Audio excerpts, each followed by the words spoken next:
Mais j'ai quand même à cœur de vous lire ce verset, Zacharie chapitre 14. Lorsque Jésus reviendra, poser ses pieds sur le mont des Oliviers, 7 ans après l'enlèvement de l'Église, lorsque Jésus reviendra, regardez ce qui est dit, c'est pas l'enlèvement ça, c'est le retour de Jésus. Les gens confondent, vous voyez, l'avènement et le retour. C'est pas vrai? Ça, c'est le retour de Jésus, quand il posera ses pieds sur le mont des Oliviers. Vous regardez 14, verset 4. « Ses pieds se poseront en ce jour sur la montagne des Oliviers. » Verset 8. « En ce jour-là, des eaux vives sortiront de Jérusalem et couleront moitié vers la mer orientale, moitié vers la mer occidentale. Il en sera ainsi été et hiver. L'Éternel sera roi de toute la terre. » En ce jour-là, l'Éternel sera le seul Éternel, et son nom sera le seul nom. Tout le pays deviendra comme la plaine de Geba à Rimon, au midi de Jérusalem, et Jérusalem sera élevée et restera à sa place. Amen. Le Seigneur régnera de Jérusalem sur toute la terre. Je pense que vous deviez, j'espère que vous le saviez. Vous le saviez? Si vous ne le savez pas, je vous encourage quand même à lire la Bible. Je sais qu'il y a des choses compliquées, mais je pense quand même que moi, quand j'entends des chrétiens qui en sont là, je me dis, il y a des chrétiens qui ne lisent pas la Bible. Sérieusement, il faut que nous nous appliquions, sinon certains ne seront pas prêts quand Jésus va revenir. Je vous le dis tel que c'est. D'ailleurs, la prédication de ce matin est un petit peu sévère, et je vous conseille de bien écouter. Parce que moi, je me fais du souci, oui, Paul se faisait du souci pour les églises. Je me fais du souci pour les chrétiens qui ne sont pas prêts, vraiment. Alors on va, vous avez vu le titre de la prédication? Je sais pas, voilà. Vous devez savoir, à la fin de cette exhortation, vous devez répondre, puisque c'est une question à Jésus-Christ, ou à vous-même déjà, est-ce que vous êtes un juste, un méchant ou un pécheur? Donc on va le savoir à la fin de la réunion, si votre cœur est ouvert. Si après la prédication, bien sûr, vous pensez que des choses du monde, c'est qu'il y a un truc qui ne va pas. Alors, quand vous lisez les Écritures, vous savez pertinemment que Dieu sépare l'humanité en 3 groupes. Il n'y en a pas deux. Beaucoup de gens disent « Ah, il y a les chrétiens et les non-chrétiens ». Ce n'est pas vrai. Dieu sépare l'humanité en 3. Lisons 1 Pierre, chapitre 4, versets 17 et 18. Je vous encourage à écouter. Je ressens dans mon esprit que plusieurs, vous n'êtes pas accaparés par le ciel. Vous êtes accaparés par la terre. Les choses de la terre, les convoitises. Ça va vous jouer de gros torts. C'est sérieux le salut, vous savez. 1 Pierre chapitre 4, verset 17. Car c'est le moment où le jugement va commencer par la maison de Dieu. Or, si c'est par nous qu'il commence, quelle sera la fin de ceux qui n'obéissent pas à l'évangile de Dieu? Regardez bien, à ceux qui n'obéissent pas, donc c'est des chrétiens qui n'obéissent pas. On y reviendra dans le cours de la prédication si j'ai le temps. Et si le juste se sauve avec peine, c'est-à-dire avec travail, il y a des mots qu'on n'utilise pas bien aujourd'hui, mais la peine, c'est on se donne de la peine, c'est-à-dire on travaille. Si le juste se sauve avec travail, que deviendront l'impie et le pécheur? C'est une question, et j'aime à rappeler que Dieu pose des questions pour qu'on lui réponde. Vous comprenez bien qu'on ne pose pas des questions pour poser des questions, ça ne tient pas debout. On pose des questions, il faut qu'on puisse se dire, tiens, mais où j'en suis? Est-ce que je suis un juste, un chrétien juste, un chrétien impie ou un pécheur? Il faut que vous le sachiez. Nous vivons dans une situation où, depuis la Covid, ça a été flagrant, là, une séparation s'est faite. Elle se fait de plus en plus entre les bons et les méchants, les justes et les méchants, les bons poissons, des mauvais poissons, le bon grain de l'ivraie, etc. Il y a une séparation qui est en train de se faire. L'épouse se prépare, l'Église, elle ne se prépare pas. Dans l'Apocalypse, c'est clair, c'est l'épouse qui se prépare. C'est des gens qui sont vraiment attachés à Jésus-Christ. Et je pense que les 2 dons qui ont quand même été donnés en dernier indiquent à ceux qui n'ont pas de communion avec Dieu, vous vivez dans l'illusion. Vous vous autorisez à ne pas avoir votre communion personnelle avec Dieu parce que bien sûr, vous n'avez pas le temps. Vous êtes dans l'illusion. Et nous devons tous prier, mais vraiment prier. Vous voyez, comme je vous demandais de prier pour Israël, je sais qu'on a tous des occupations, mais quand même, nous avons été greffés sur l'olivier franc, oui ou non? Et si vous n'êtes pas intéressé par ce qui... Moi, je vous le dis, je ne veux pas vous culpabiliser, mais quand même, je m'adresse à ceux qui ne sont pas intéressés par des choses aussi importantes, mais vous êtes intéressés par, je ne sais pas, moi, des activités mondaines. Je ne sais pas. Moi, je vous le dis, vous êtes en danger. Je dois vous le dire. Je dois vous le dire sérieusement, très sévèrement. Parce que vous êtes tombé dans l'illusion. C'est sérieux quand même. Il faut prier et de bon cœur. Seigneur, illumine les yeux de mon cœur. Est-ce que c'est écrit dans la Bible qu'on doit prier pour que Dieu illumine les yeux de notre cœur, pour que nous sachions où nous en sommes? Il faut que nous sachions où nous en sommes. Est-ce qu'il faut prier pour demander de la sagesse? Est-ce qu'il faut prier et demander du bon sens? Demander de l'intelligence, demander du discernement? Est-ce que ça fait partie de vos prières quand même prioritaires? Peut-être que si vos prières ne sont concentrées que sur Seigneur bénis-moi, bénis. On peut la faire, quoique je vais vous dire, si vous êtes un juste, Dieu vous bénira. Mes frères et sœurs, je vous le dis d'une manière solennelle, nous devons tous prier pour avoir du bon sens, de l'intelligence, de la sagesse, du discernement. C'est écrit aspirer aux dons les meilleurs. Est-ce que c'est tellement important que même dans les dons spirituels, Dieu a mis le don de discernement. C'est pour vous donner une idée de l'importance du discernement. Avoir un don. Vous vous rappelez ce que Jésus a dit à l'église de Laodicée? Cette église qui était affairée à faire des œuvres. Le Seigneur a dit à cette église, tu ne sais pas. Tu ne sais pas. Tu crois que tu es riche? Et tu ne sais pas. Vous savez, vous pouvez vous considérer riche dans le sens où on est dans une église paisible. Je le dis en toute humilité, je ne vais pas jouer les faux humbles non plus. Mais nous sommes dans une église paisible, sérieuse, une église qui s'applique, vraiment on s'applique. Certains d'entre vous, vous pouvez dire, tiens, mais on est dans une bonne église, donc c'est ça, tout roule. Non! Ce n'est pas parce que vous êtes dans une église saine que pour vous, tout va bien. Et vous devez absolument savoir. Peut-être que vous ne savez pas que vous êtes pauvre, misérable, aveugle et nu. Vous avez remarqué les 7 textes, j'y ai fait allusion il y a 15 jours je crois, les 7 textes où Jésus parle des pleurs et des grincements de dents, c'est adressé à 7 catégories de chrétiens qui vivent dans l'illusion. Et je vous encourage, plutôt que de vous abrutir peut-être de télévision, de jeux vidéo, de je ne sais pas quoi, de méditer ces 3 études que j'ai faites sur l'église de l'illusion pour que vous sachiez si vous ne vous retrouveriez pas dans un de ces cas. Il faut que vous le sachiez. Dieu veut que nous soyons éclairés. Les gens ne veillent pas.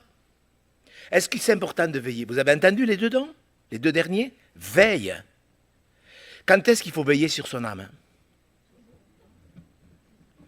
Deutéronome 4, verset 9. Je vous le dis parce que je m'inquiète, parce que je ressens dans mon esprit des chrétiens qui ne seront pas prêts.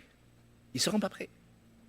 Ça va être le moment le plus terrible de l'existence, quand l'Église va être enlevée et que des multitudes de chrétiens vont se retrouver dans les pleurs et les grincements de dents. Et c'est notre devoir à nous, serviteurs de Dieu, de vous aider. Le Seigneur, il sait ce qu'il dit, il ne se trompe jamais. Quand Dieu dit « veille attentivement sur ton âme », quand? Ah, moi je peux pas, moi. Eh bien ça y est, vous basculez dans l'impiété. Si le Seigneur nous demande de veiller sur notre âme tous les jours, ça veut dire qu'on peut le faire. Oui ou non?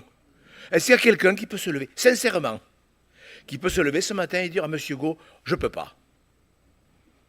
Est-ce qu'il y a quelqu'un qui, honnêtement, à moins que vous ayez un problème psychologique, est-ce qu'il y a quelqu'un qui pourrait se lever et dire, moi je ne peux pas? Je le répète et je l'ai dit 50 fois, si vous ne faites pas ça, c'est que vous faites quelque chose que Dieu ne vous demande pas. Ça, c'est sûr et certain. Je ne peux pas vous le dire autrement. Si vous me dites, oh, vous savez, moi, je n'ai pas le temps, vous comprenez, vous n'avez pas le temps, mais vous pouvez passer 2 heures sur TikTok. Vous ne savez pas, c'est pas grave. C'est vraiment pas grave. Vous ne manquerez pas beaucoup de choses. Je vous le dis, c'est sérieux, frères et sœurs. Vous savez, cette semaine, on m'a pesé peut-être 70 à 80 questions. Pour vous donner une idée. Il y a une dame qui me dit, mais monsieur Hugo, si Dieu nous donne le salut, vous voyez, c'est une question. Alors c'est une question qui peut être posée quand même. Si Dieu nous donne le salut, pourquoi alors il est écrit qu'il faut travailler à son salut? Vous voyez? Est-ce qu'elle tient debout la question? Voilà, elle tient debout si on n'a pas compris. On ne travaille pas à son salut pour obtenir le salut. On travaille à son salut pour entretenir le salut. Mais, enfin, moi je ne sais pas. Est-ce que c'est compliqué? Vous comprenez? On travaillez à votre salut avec crainte et tremblement. Ce matin, je travaille à votre salut. Mais vous devez le faire tous les jours. Vous pouvez vous autoriser à dire, moi je n'ai pas le temps, mais moi je vous dis que vous ne serez pas prêt. Je vous le dis parce que je le ressens dans mon esprit. Je le ressens dans mon esprit. Je le ressens. Est-ce que vous voulez vous appliquer à travailler à votre salut? Est-ce que c'est une joie ou est-ce que... Alors c'est sûr que si vous commencez à dire que ça vous fatigue, est-ce que vous comprenez? Est-ce que c'est pas une joie de... On va le voir tout à l'heure. Est-ce que c'est pas quand même une joie de travailler à son salut?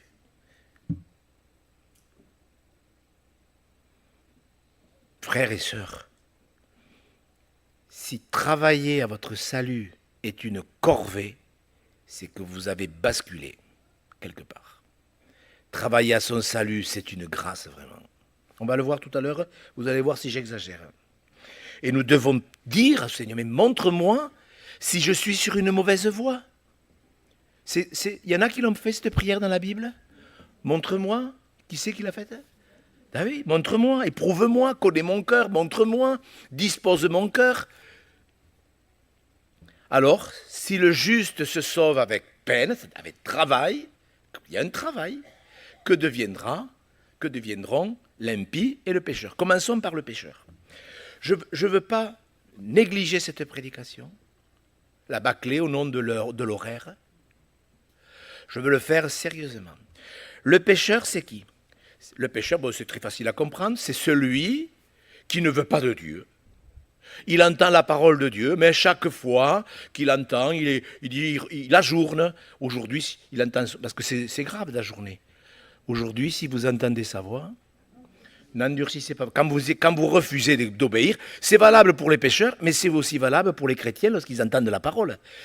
S'ils ajournent, ils endurcissent leur cœur. L'endurcissement, ce n'est pas réservé qu'aux pécheurs. Vous l'avez lu la Bible, je pense que ça, je n'ai pas besoin de le développer. Le pécheur, c'est celui qui refuse la grâce de Dieu consciemment.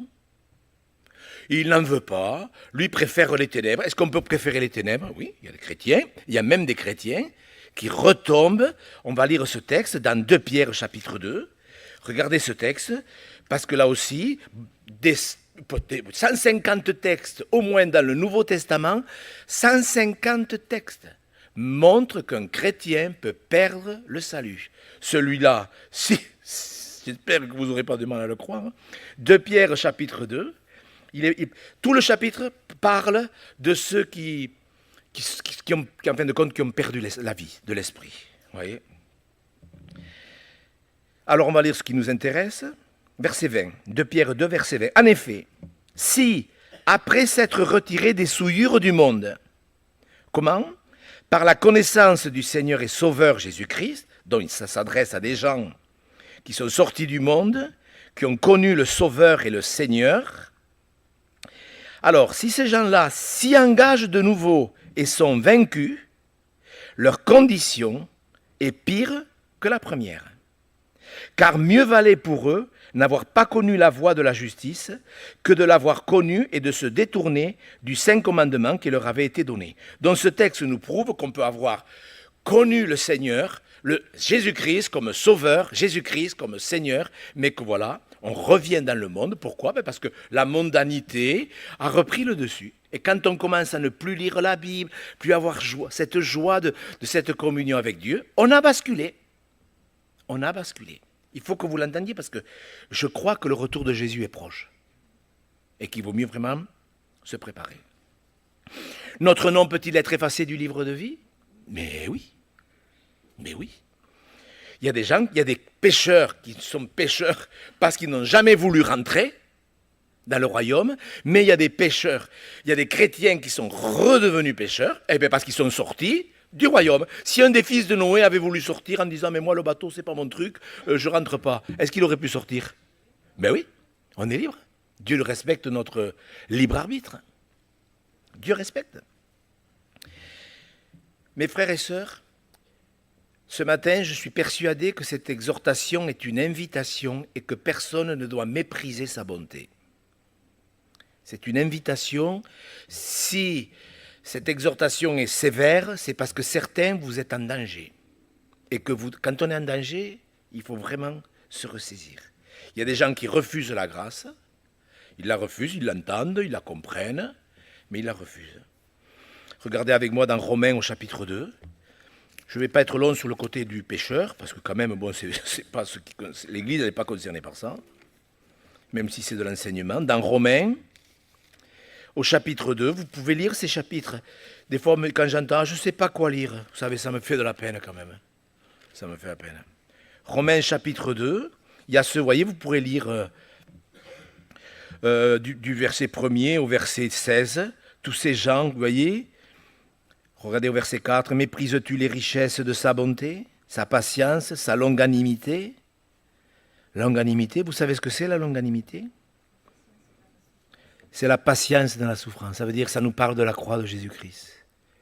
Parce que nous, quand on patiente 5 minutes, après on est excédé. Mais la longanimité, ça nous parle de la souffrance de Jésus au calvaire. Ne reconnais-tu pas que la bonté de Dieu te pousse à la repentance? Mais vous voyez, par ton endurcissement, on parle des chrétiens, ton cœur impénitent. Un cœur impénitent, c'est un cœur qui refuse de changer. Vous entendez, vous savez qu'il faut, mais ça, vous ne changez pas. Donc si vous ne changez pas, vous avez un cœur impénitent. Comment voulez-vous que je vous le dise? Si vous pouvez dire, mais moi il y a 2 ans j'étais pareil, je ne faisais pas mon culte, je ne le fais pas aujourd'hui, mais vous avez un cœur impénitent. Mais comment voulez-vous que je vous le dise? En plus, la conséquence est terrible. Vous lirez la suite.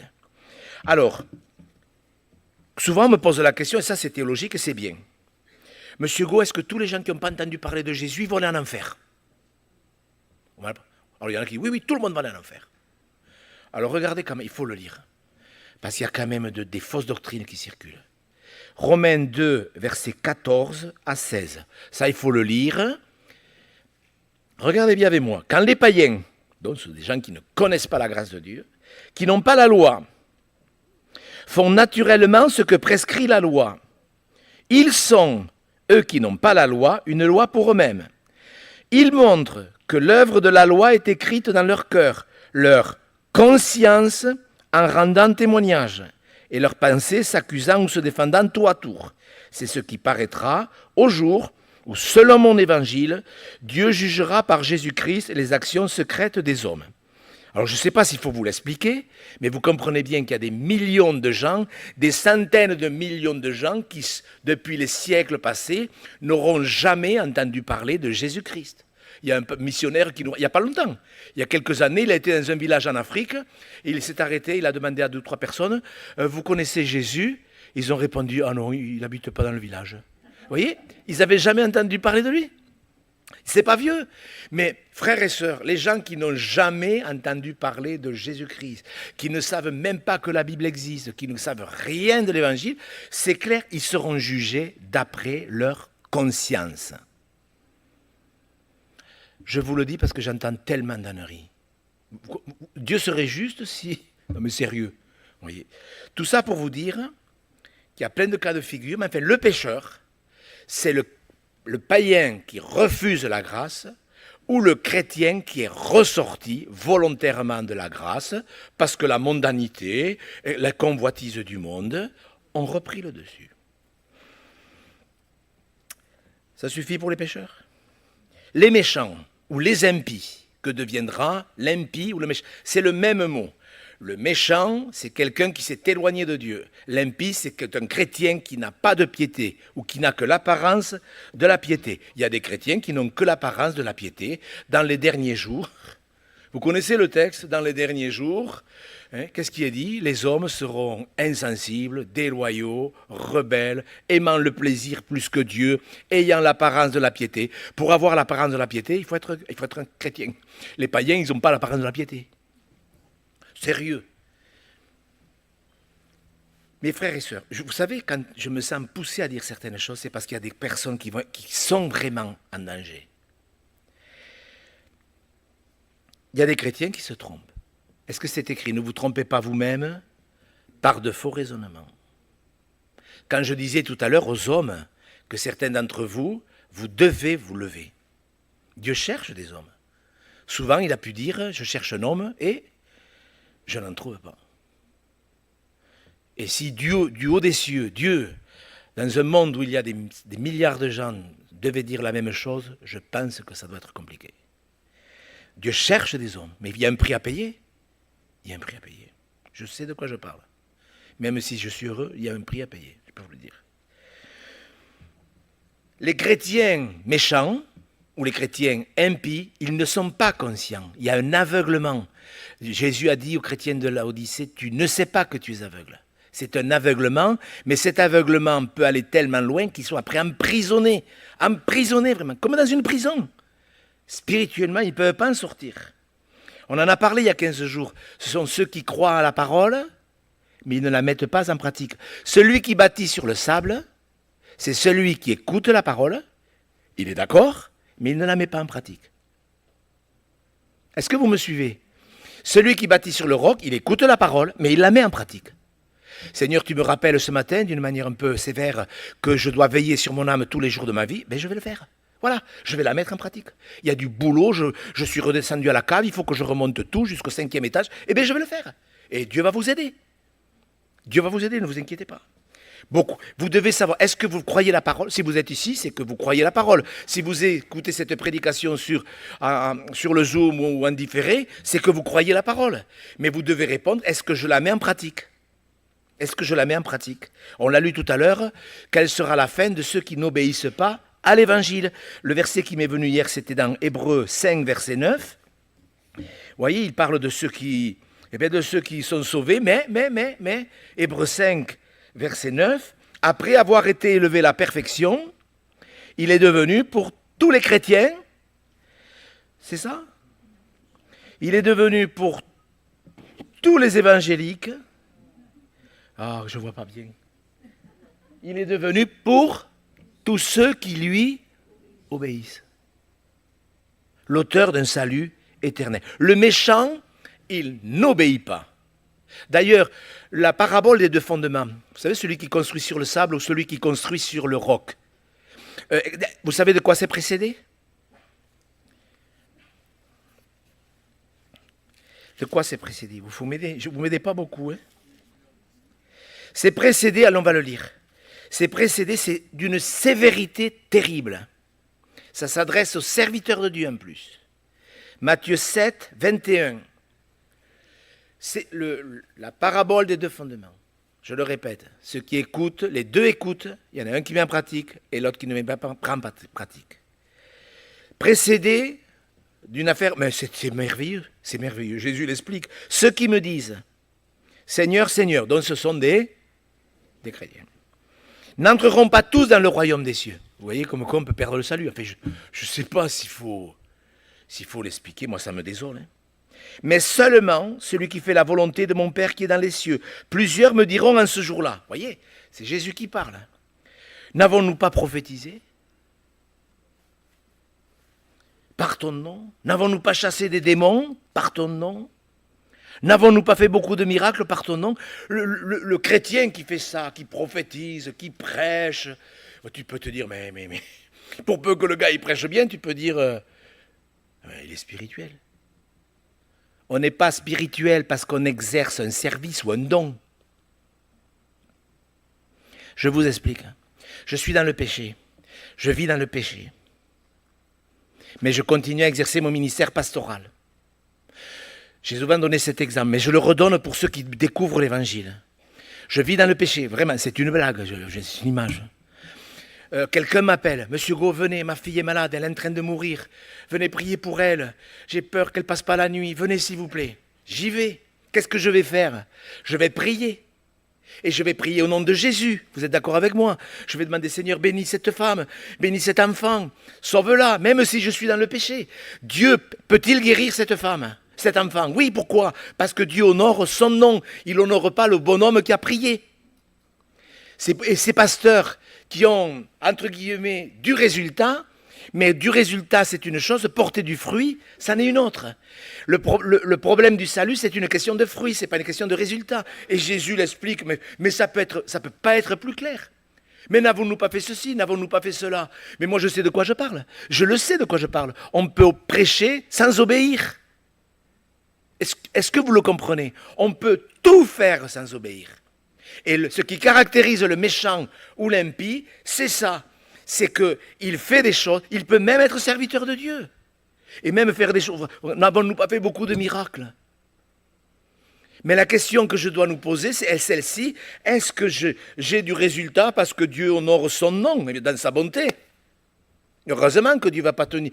Cette petite, elle va être guérie. Parce que Dieu honore la foi de sa maman aussi. Et Dieu honore son nom. Est-ce que c'est clair?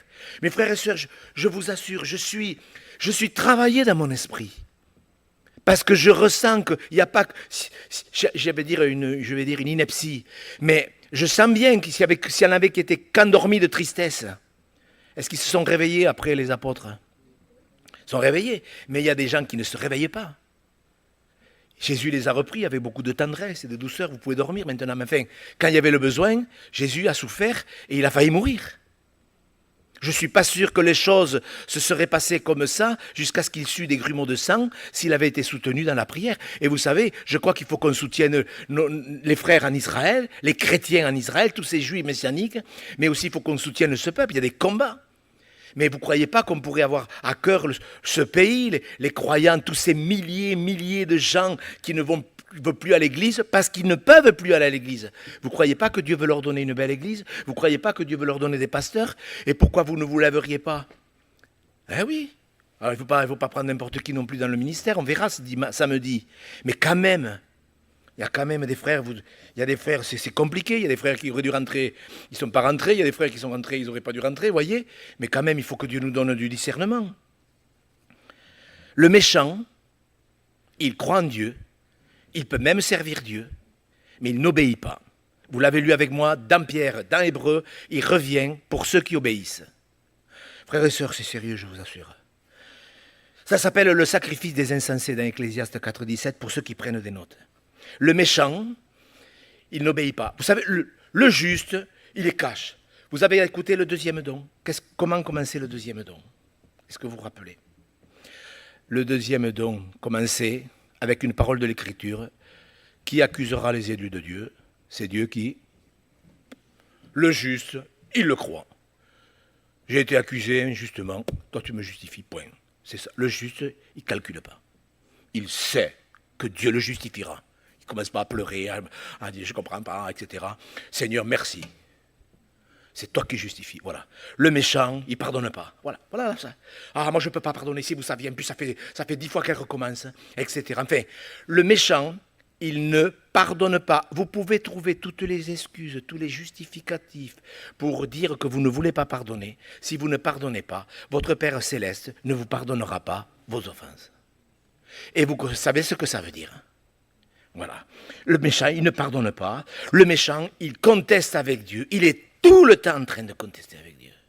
Et Seigneur, en plus, on l'entend ici, pas souvent. Si quelqu'un le fait, je le reprendrai. Les gens qui donnent des conseils à Dieu. Seigneur, tu vois, tu aurais dû faire comme ça.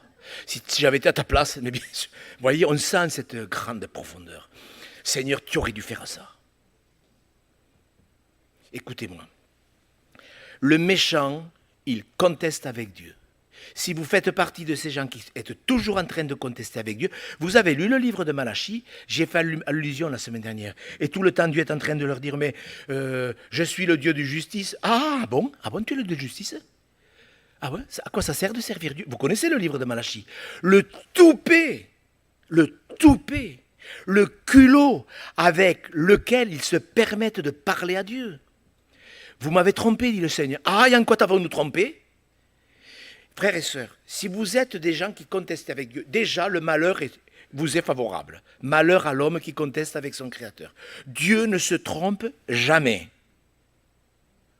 Donc on ne conteste pas avec Dieu, on peut souffrir d'une situation, comme on l'a vu en Israël le 7 octobre, on ne peut pas ne pas verser des larmes, mais on sait que Dieu sait ce qu'il fait. Il règne.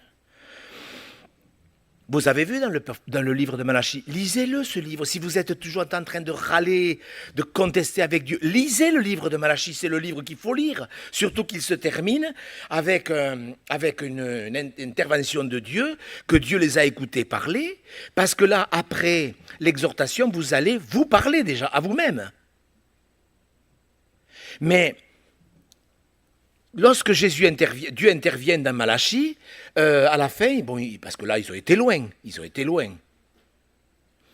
Et il y en a certains, et c'est ça, le tri. Il y en a certains qui ont dit, bon, attends, quand même,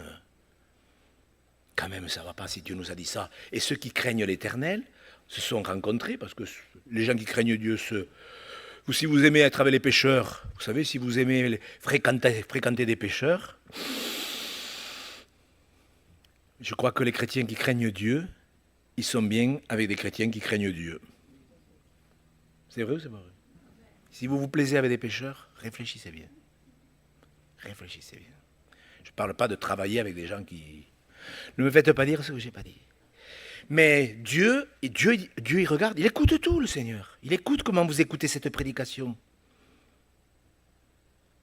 Il est dit que ceux qui craignent l'Éternel se parlèrent l'un à l'autre, l'Éternel fut attentif, un livre de souvenirs fut écrit, et Dieu est intervenu.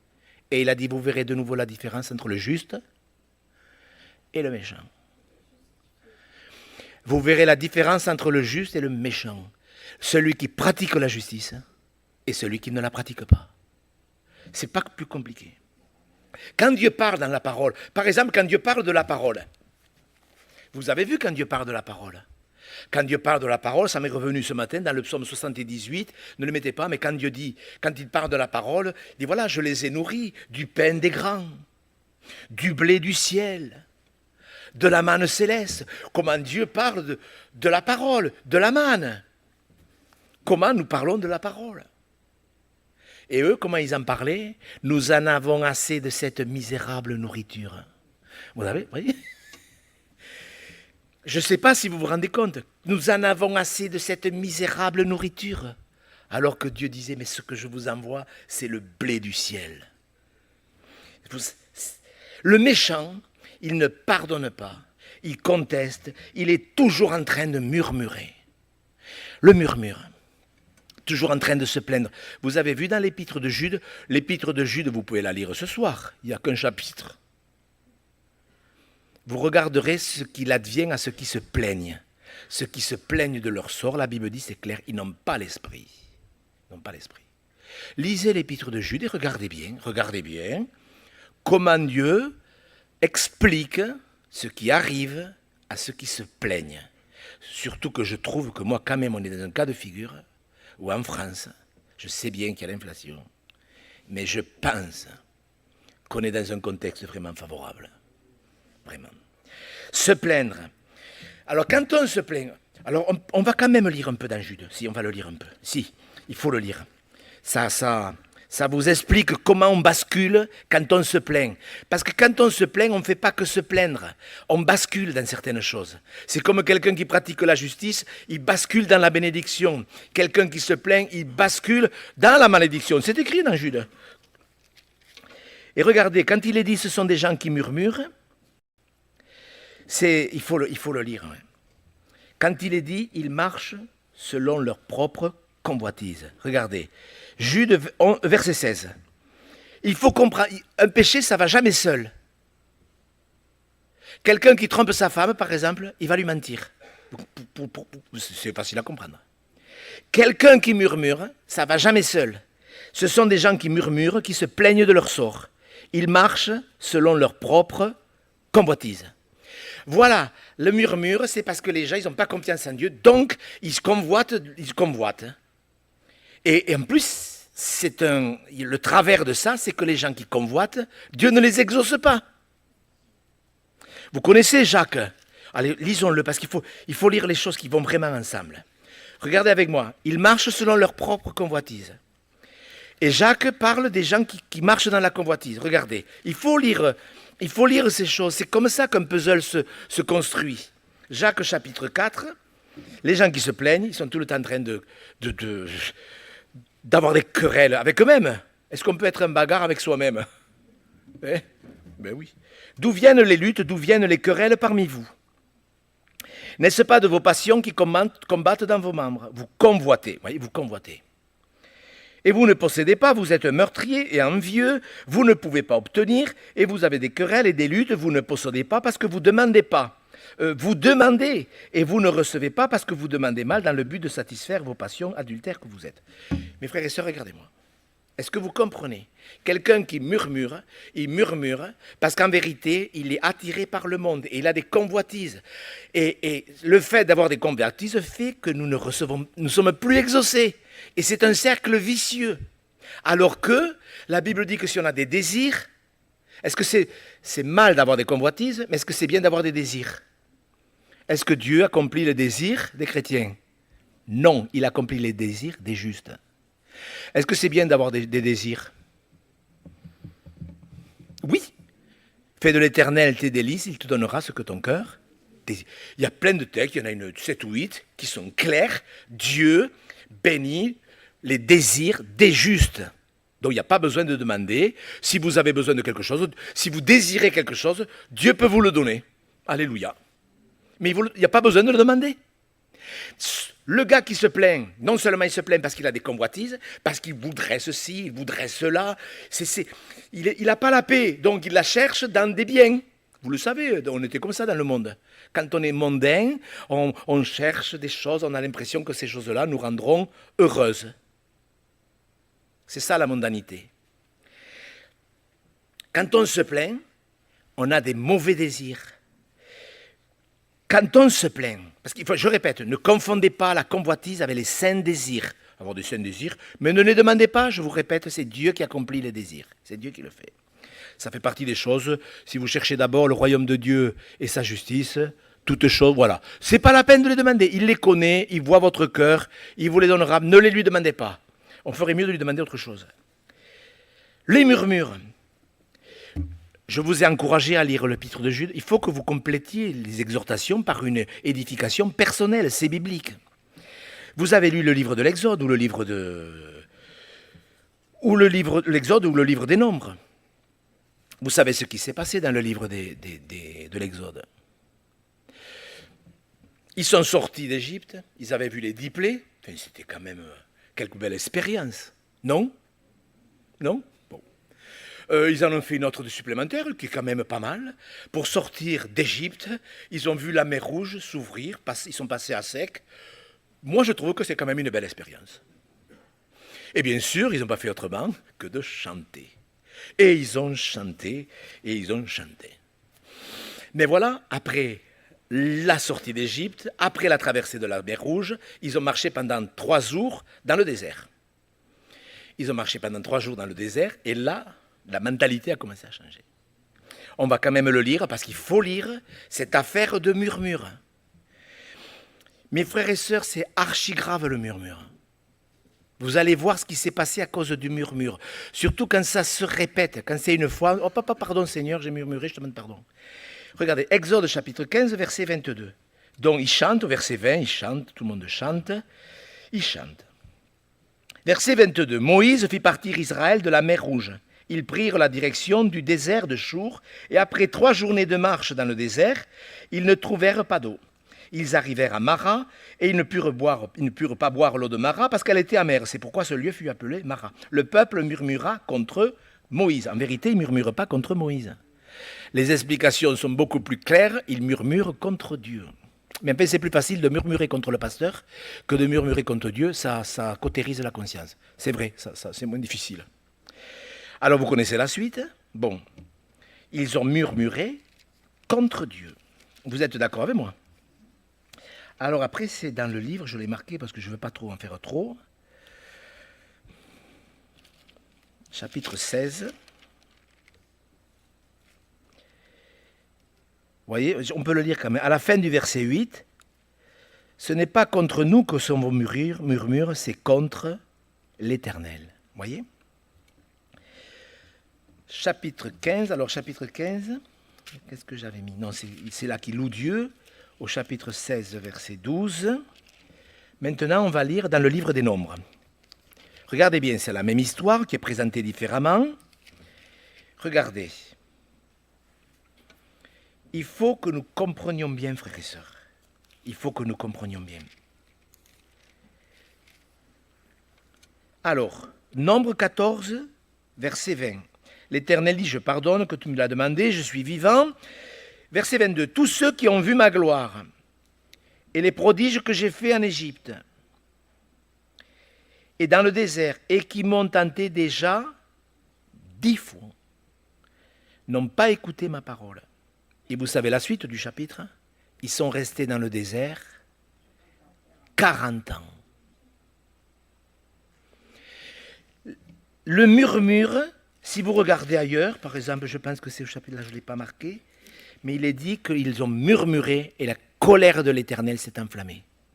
Moi, la première fois que j'ai lu ça, j'ai dit, mais c'est bizarre, hein, comment la colère de l'Éternel s'enflamme alors qu'ils ne font que murmurer.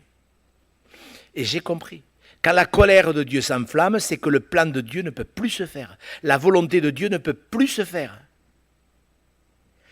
C'est pour ça que ça paraît disproportionné. On pourrait dire, maintenant, Seigneur, ce que je dis, je ne le pense pas. On pourrait dire, Seigneur, tu pourrais t'enflammer de colère pour des choses plus graves. Mais quand on murmure, on est dans un mauvais état d'esprit. On ne fait pas confiance à Dieu quand on murmure. Voilà le problème. Et ils sont restés dans le désert 40 ans, alors qu'ils auraient dû mettre 11 jours. C'est écrit, ça me vient à l'esprit, c'est dans Deutéronome 1, verset 2. Mettez, s'il vous plaît, Deutéronome 1, verset 2. Regardez bien. Regardez, parce que des fois, on me dit, mais c'est pas écrit. Si, c'est écrit. De Kadès, non, oui, de Horeb à Kadès Barnéa, il fallait 11 jours. J'espère que je vous dis bien ça. Oui, regardez. Il y a 11 journées depuis Horeb, par le chemin de la montagne de Séir, jusqu'à Kadès Barnéa. Ils auraient pu mettre 11 jours. Et ils ont mis que 40 ans. Mais c'est pour vous dire les effets du murmure. Et je m'adresse aux hommes. Je le ressens profondément dans mon cœur. Ne murmurez pas contre Dieu. Ne murmurez pas. Le murmure, c'est la preuve flagrante que vous ne lui faites pas confiance. Vous croyez que Dieu savait que quand ils allaient arriver à Élim, l'eau était amère? Est-ce que Dieu le savait? Est-ce que Dieu aurait pu, dans sa puissance infinie, je pense qu'il a dû faire plus grand, faire en sorte que l'eau soit douce de suite? Ben, sérieusement. Il les a éprouvés. Parce qu'avant de les amener dans le pays où coule le lait et le miel, c'est écrit. Il voulait leur enseigner la crainte de l'Éternel. C'est écrit, je l'ai dit 100 fois. Vous savez que c'est vrai. Bien sûr que nous, on aime le miel et tout, on aime tout. Vous aimez le miel, les bonbons, hein? Mais avant les bénédictions, Dieu veut nous enseigner la crainte, le respect. Et voyez, 3 jours de marche, ils ont murmuré. La première fois, je pense que ça n'aurait pas été trop grave, mais quand ça devient symptomatique, quand ça devient chronique, je suis tout le temps en train de me plaindre.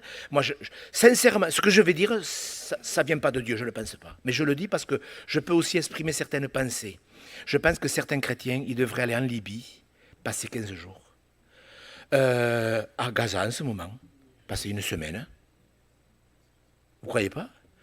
En Ukraine. Je vous donne d'autres pays. Vous savez que tous les jours sur Terre, il y a 25 000 personnes qui meurent de faim. Tous les jours, dont principalement des enfants. Frères et sœurs, écoutez-moi. Dieu veut faire quelque chose, il le fera. Il le fera avec des hommes et des femmes qui sont remplis de respect. Dieu sait ce qu'il fait. C'est une situation amère, c'est une épreuve, ça ne me plaît pas. Ça ne me plaît pas cette épreuve, franchement. Mais dites-le au Seigneur, ne commencez pas à déverser ça sur les autres. Je sais ce que c'est, moi, de pleurer seul dans mon bureau à genoux. Mais je peux vous dire que depuis que je l'ai fait, c'est bizarre comment j'ai vérifié que Dieu est fidèle. Les méchants, Ce sont des chrétiens qui ne pardonnent pas, qui râlent, qui se plaignent, qui vivent, qui font semblant d'être spirituels et qui cassent les pieds à tout le monde. Moi, je me réjouis. Ce matin, je disais à ma sœur, je ne vous cite pas Madame Delabre, je ne veux pas citer son nom pour pas qu'elle sache que je parle d'elle. Ou Monsieur et Madame Blanc. Mais sérieux, moi, quand je vois des gens de plus de 80 ans, remplis de joie, de paix, moi, je dis quelle grâce. Oui, je cite personne. Vous ne trouvez pas que c'est beau de voir des vieux, sérieux, paisibles, qui ne se sont pas laissés gangréner par l'amertume, le ressentiment. C'est beau, je trouve. Qu'est-ce que je ne ferais pas pour qu'elle me donne un arbre? Parce que je plaisante. Mais que c'est beau quand même de voir des personnes âgées remplies de joie. C'est pas vrai? Pourquoi certaines personnes âgées sont remplies de joie? Pourquoi certaines personnes âgées sont remplies d'amertume? Parce qu'ils n'ont pas déposé l'amertume quand elles auraient dû le faire. Le juste, c'est ce avec quoi je veux terminer. Le juste. Alors, écoutez-moi, s'il vous plaît, faites-le. Je vous demande de le faire. Vous savez, un pasteur, des fois, il prêche, mais je crois qu'en plus de prêcher, il faut qu'il aide les chrétiens à s'édifier eux-mêmes. Je vous demande, s'il vous plaît, de méditer le livre des Proverbes. Est-ce que vous pouvez le faire, s'il vous plaît? Donc, bon, je termine alors. Psaume, Proverbe, regardez, on va lire un qui m'est venu à l'esprit hier, cette semaine, quand j'ai préparé cette exhortation. Je voudrais que vous preniez ce livre et avec un surligneur, un crayon, je ne sais pas, que vous notiez tous les textes où il est parlé du juste et tous les textes où il est parlé du méchant. Normalement, vous devriez vous retrouver facilement. Et surtout qu'il y a des bénédictions sur la tête des justes, je vous le dis. Proverbe chapitre 4, verset 18. Je vais le compter, je ne l'ai pas compté, mais je vais le faire dans la semaine. Je relirai le livre et je vous le dirai la semaine prochaine, combien de fois il est parlé du juste et du méchant. Combien de bénédictions sur la tête du juste, combien de malédictions sur la tête du méchant. Proverbe 4, verset 18. Le sentier des justes est comme la lumière resplendissante, dont l'éclat va croissant jusqu'au milieu du jour. La voie des méchants est comme les ténèbres, ils n'aperçoivent pas ce qui les fera tomber. Amen. On pourrait, regardez au chapitre 3, verset 33, je ne pense pas que je l'ai mis, chapitre 3, verset 33, la malédiction de l'Éternel est dans la maison du méchant, et il bénit la demeure des justes. On va en prendre un autre qui était venu à mon esprit, Proverbe 10, 20, regardez, 10, 20. La langue du juste est un argent de choix, le cœur de méchant est peu de choses. Les lèvres du juste dirigent beaucoup d'hommes, les insensés meurent par défaut de la raison. C'est la bénédiction de l'Éternel qui enrichit. Vous le croyez ça, que c'est Dieu qui bénit? Le juste, il a pigé, je vous le dis. Le vrai chrétien, le juste, il a compris que c'est Dieu qui bénissait. Il l'a compris. C'est pour ça, Proverbe 21, 15, mais lisez ce livre, méditez ce livre. Beaucoup de chrétiens, ils lisent parce qu'il faut qu'ils lisent la Bible. Mais regardez ce verset s'il est magnifique. C'est pour ça que c'est ce que je vous disais au début, je n'ai pas voulu le prendre au début. Un chrétien, il vit quelque chose avec Dieu. Proverbe 21, verset 15, c'est une joie pour le juste de pratiquer la justice. C'est une joie. Pourquoi c'est une joie? Eh bien parce que vous savez que c'est Dieu qui bénit. Dieu, il bénit le juste. Je le répète, le juste, il ne fait pas les choses, c'est pas parce que je prêche que j'obéis. C'est pas parce que je suis pasteur que j'obéis. Je suis juste parce que je pratique la justice. Je vis ce que je fais. Et vous devez, enfin, je vous ai posé la question au début, c'est quand même facile. Est-ce que je vis ce que Dieu me demande de vivre? Ou est-ce que je le subis? Je prie parce qu'il faut prier. J'ai peur que M. Gou nous demande dimanche si j'ai lu la Bible. Lis-la, parce qu'on ne sait jamais si tu le demandes. Je l'ai entendu, ça. J'ai entendu ces âneries. Oui, je l'ai entendu. J'ai tout entendu, Madame Blanc. Je pense avoir tout entendu. Tout. À peu près. J'espère. Ésaïe 64, verset 4, c'est un verset que j'ai appris par cœur parce que je peux vous dire que le jour où j'ai compris ce que je suis en train de vous prêcher, ma vie a changé, ma vie de chrétien, pas ma vie de pasteur, mais bien sûr, ça a eu des incidences sur mon ministère pastoral, vous le comprenez.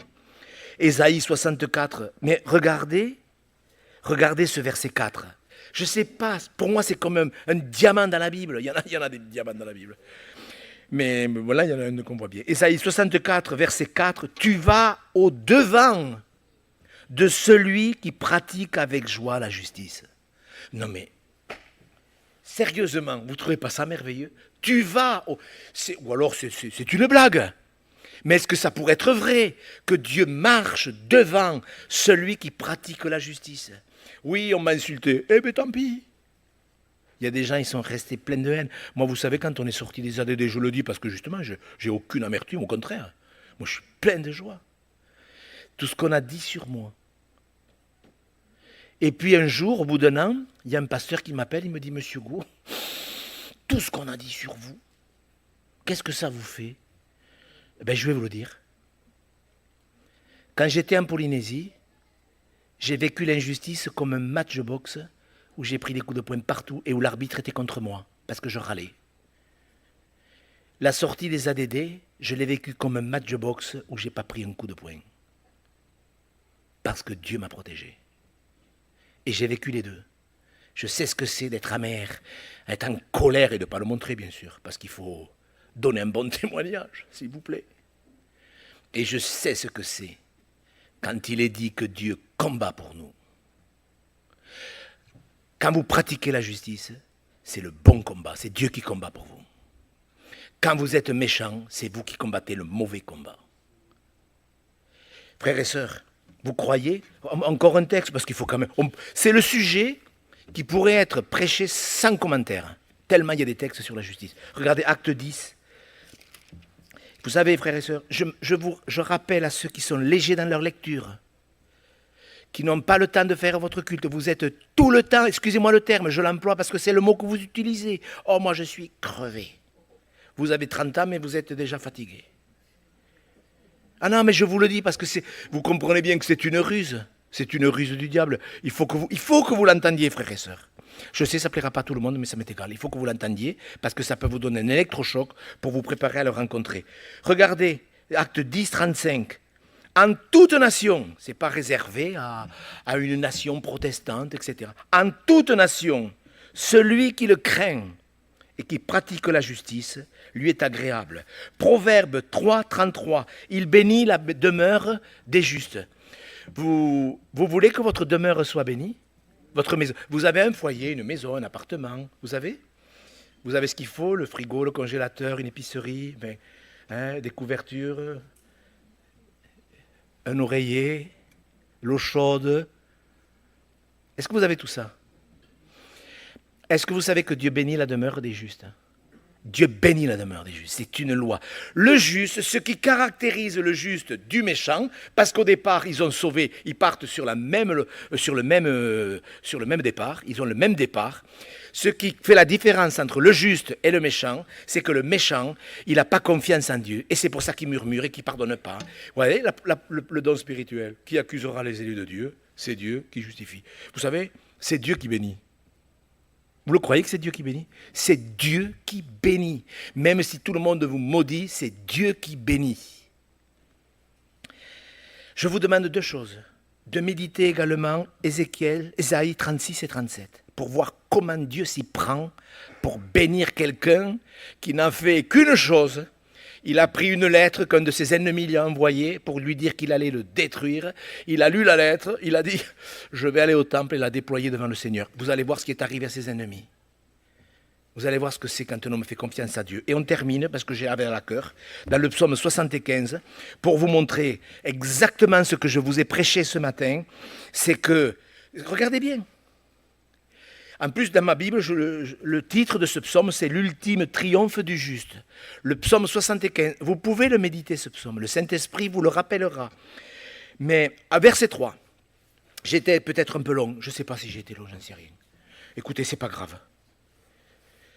Psaume 75, au verset 3. « Au temps que j'aurai fixé, je jugerai avec droiture. » Est-ce que vous croyez au temps de Dieu? Dieu fait les choses en son temps. Si Dieu veut vous donner un enfant, il vous le donnera quand il voudra. Bien sûr que vous participerez un peu, mais je veux dire, c'est Dieu qui donne. Vous entendez? C'est Dieu qui bénit, au temps qu'il a fixé. Regardez, on lit la suite. La terre tremble avec tous ceux qui l'habitent. Moi, j'affermis ses colonnes. Je dis à ceux qui se glorifient, ne vous glorifiez pas. Et aux méchants, oui, on revient toujours à cette affaire, n'élevez pas la tête, n'élevez pas si haut votre tête, ne parlez pas avec tant d'arrogance, c'est-à-dire arrêtez de vous plaindre, ça veut dire ça. Regardez bien la suite. Mais c'est ça être quand on a compris. Ce n'est ni de l'Orient, ni de l'Occident, ni du désert que vient l'élévation, mais Dieu est celui qui juge. Il abaisse l'un et il élève l'autre. Alors le mot juger, j'ai regardé parce que pour nous Français, le mot n'est pas bon. Parce que pour nous, c'est condamné. Le mot juger, là, c'est le mot shaphat qui signifie c'est Dieu qui gouverne. Est-ce que vous croyez que Dieu gouverne dans le ciel et sur la terre? Il élève l'un, il abaisse l'autre, il fait ce qu'il veut.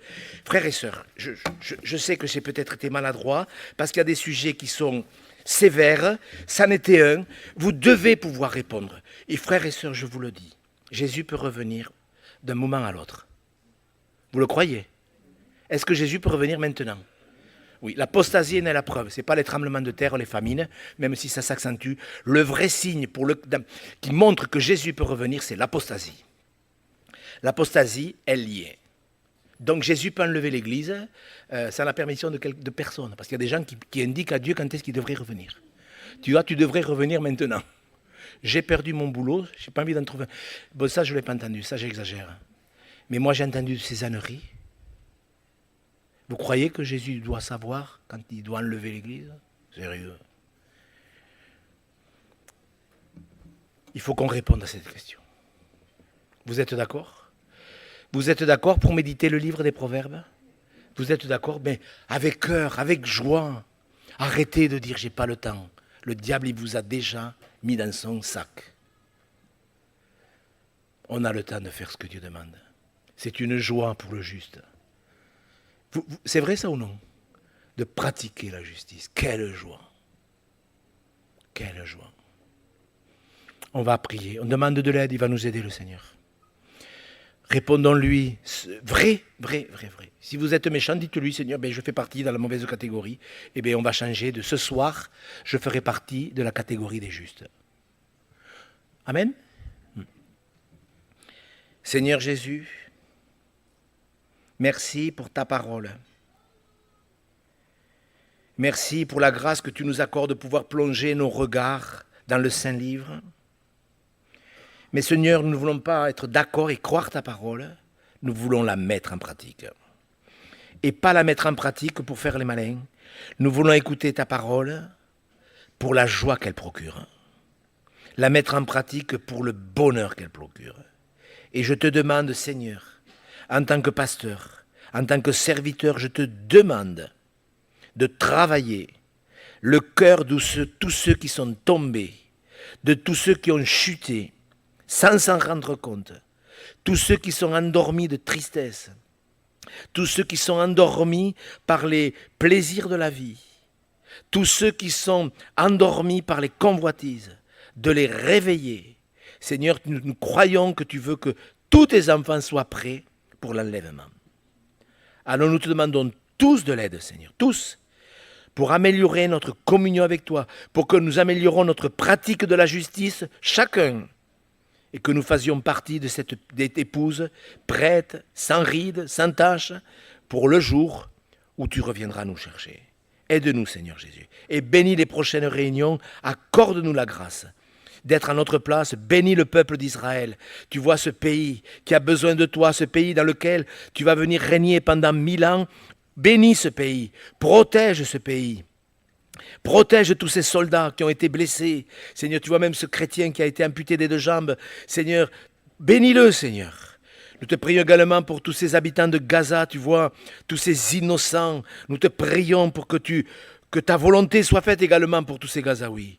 Seigneur, pardonne-nous pour notre insensibilité. Bénis la réunion d'hommes samedi. Bénis le jeûne et prière dimanche prochain. Que ces réunions soient des réunions de victoire, de délivrance pour tous ceux qui sont tombés dans le murmure et l'apitoiement. Seigneur, garde-nous, Seigneur, les yeux fixés sur toi, car nous ne voulons pas rater ce rendez-vous béni.